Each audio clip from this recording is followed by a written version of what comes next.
একসময় যে দেশটি আন্তর্জাতিকভাবে বেশি আলোচিত ছিল ওয়ান এমডিবি কেলেঙ্কারির কারণে, এখন সে মালয়েশিয়ায় কৃত্রিম বুদ্ধিমত্তা ও চিপ শিল্পে বৈশ্বিক বিনিয়োগের অন্যতম গন্তব্য হয়ে উঠছে।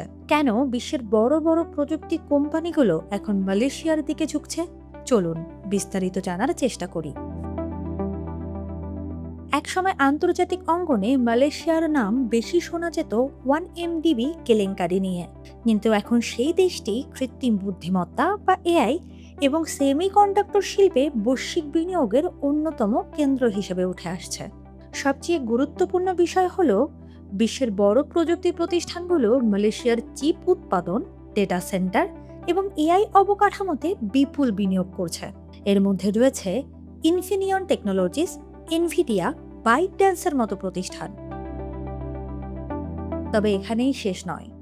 মালয়েশিয়ার সারাওয়াক, জোহর ও পেনাং এখন নতুন বিনিয়োগের প্রধান কেন্দ্র। বিশেষ করে জোহরের ডেটা সেন্টার ও পেনাংয়ে সেমিকন্ডাক্টর শিল্পে নতুন প্রকল্প দ্রুত বাড়ছে।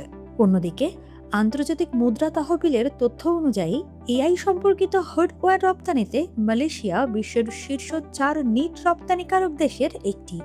আর এইচএসবিসির বিশ্লেষণে বলা হয়েছে, দেশটির ডেটা সেন্টার বিনিয়োগ মোট দেশজ উৎপাদনের প্রায় 18% পৌঁছেছে, যা বিশ্বে সর্বোচ্চ।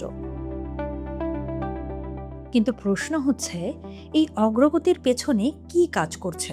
বিশ্লেষকদের মতে, দক্ষ ইংরেজিভাষী জনবল, তুলনামূলক কম উৎপাদন ব্যয়, বিদ্যমান শিল্পভিত্তি এবং রাজনৈতিকভাবে তুলনামূলক স্থিতিশীল পরিবেশ বিদেশি বিনিয়োগকারীদের আকৃষ্ট করছে। এখানে আসছে বড় মোড়।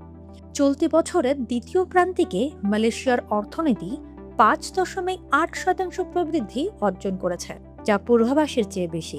এরপর জেপি মর্গ্যান 2026 সালের প্রবৃদ্ধির পূর্বাভাস বাড়িয়ে 5.3% করেছে। তবে বিষয়টি এখানেই থেমে নেই। সাম্প্রতিক সময়ে রাজনৈতিক অনিশ্চয়তার প্রশ্নও তুলেছে। একই সঙ্গে জ্বালানি ভর্তুকি ও আর্থিক চাপ ভবিষ্যতের জন্য চ্যালেঞ্জ হিসেবে রয়ে গেছে। এরপরও মালয়েশিয়ার কেন্দ্রীয় ব্যাংক এবং আন্তর্জাতিক বিশ্লেষকদের ধারণা, এআই, ইলেকট্রনিক্স রপ্তানি ও পর্যটনের গতি দেশটির অর্থনীতিকে শক্তিশালী রাখতে পারে। এখন সবার নজর এই বিনিয়োগের ধারা কতটা স্থায়ী হয়। আর তাই এখন দেখার বিষয়, রাজনৈতিক চ্যালেঞ্জের মধ্যেও মালয়েশিয়া এআই উৎপাদনের বৈশ্বিক কেন্দ্র হিসেবে অবস্থান ধরে রাখতে পারে কিনা। আগামী সময়ই বলে দেবে এশিয়ার এই উত্থান দীর্ঘমেয়াদী সাফল্যের রূপ নেয় কিনা।